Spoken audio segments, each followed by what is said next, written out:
Joseph Hayes. When you discuss Taekwondo competitors from the 1960s and 70s, there are two names that seem to dominate the conversation. That first name is Master Joseph Hayes. A student of Richard Chun, he competed and won numerous tournaments in the USA, Canada, and Korea, winning in forms, fighting, and breaking. While he was feared for his reverse punch, his aerial kicks were spectacular as well.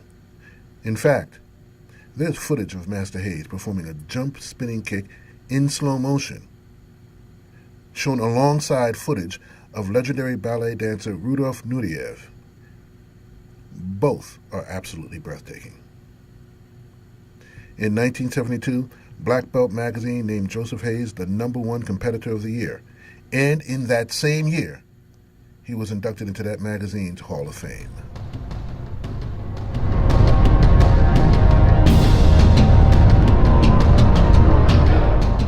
Steve Muhammad.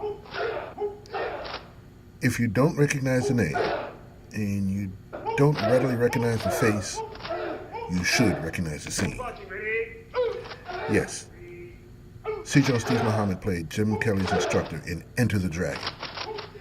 He's the one that you see Jim Kelly shaking hands and hugging. Sijo Muhammad is another master from that era who began training in karate while in the service in the United States Marine Corps.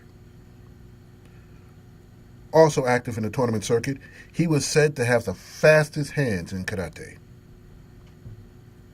In the 1960s, Sijo founded the Black Karate Federation, and in 1982, he was inducted into the Black Belt Magazine Hall of Fame. Besides Enter the Dragon, Steve Muhammad has been the subject of many magazine articles and appeared in many, many movies.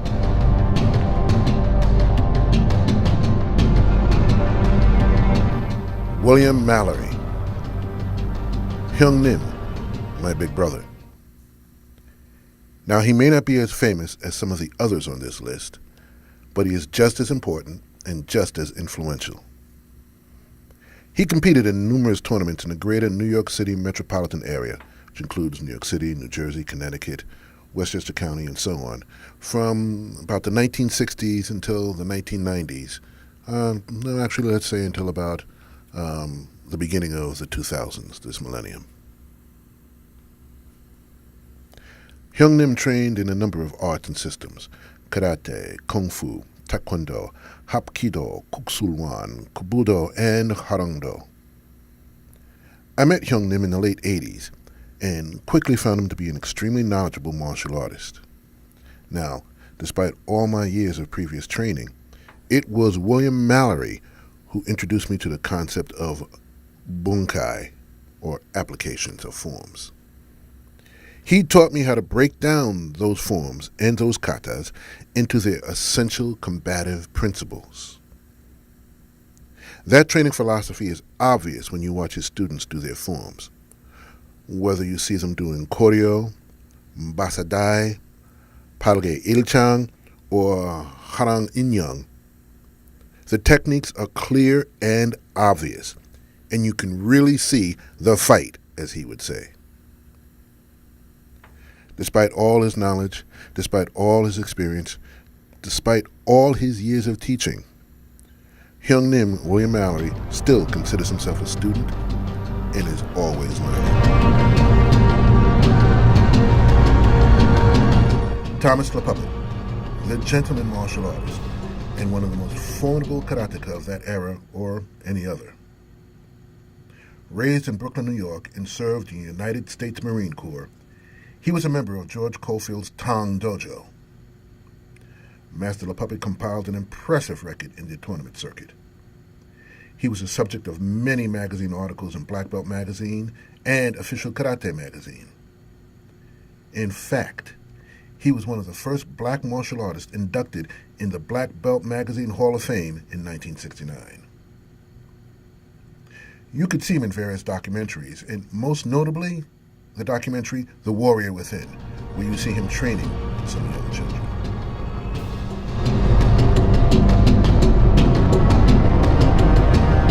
Also, Thierry Cassell. You know, Facebook can be a really good thing. I've been a Facebook friend with Sifu Cassell for a few years now. We've communicated on a few subjects, and I've enjoyed reading his insights and perspectives on a number of subjects. I first became aware of Thierry Cassell back in the 1970s. Folks were talking about this talented kung fu practitioner who was excellent in fighting, especially fighting from the ground. Not grappling, but doing kicks, sweeps, and so on. He was very active in the tournament circuit. In fact, he was the only non-karate practitioner selected by Chuck Norris to be on the USA national team in 1975. Also, Thierry Cassell was the subject of many articles, documentaries, and news features.